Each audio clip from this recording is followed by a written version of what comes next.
A Berga, l'any no comença al gener i acaba al desembre.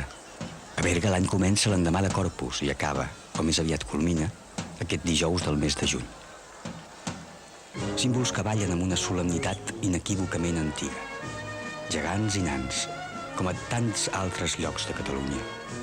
Guerrers immensos de pell fosca que venen necessàriament d'un orient llunyà i hostil.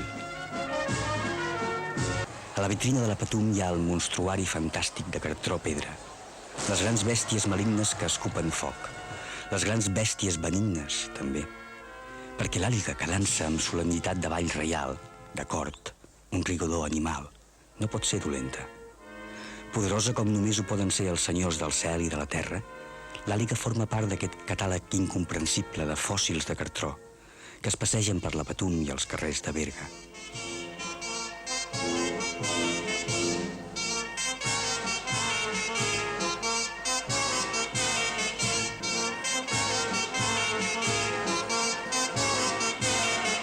A la nit esclata la festa en el sentit més etern del terme.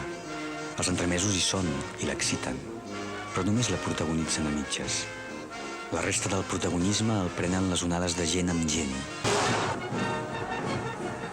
En el mes del sol, de la gran foguera, la Patum es consumeix amb el foc.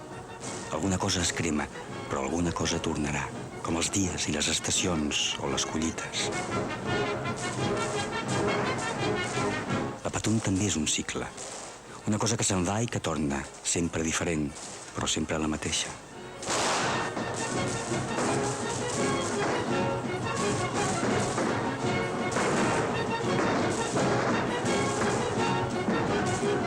A Berga ha acabat un any i en comença un altre. Fins que el tabal torni a cridar Patum, Patum, Patum.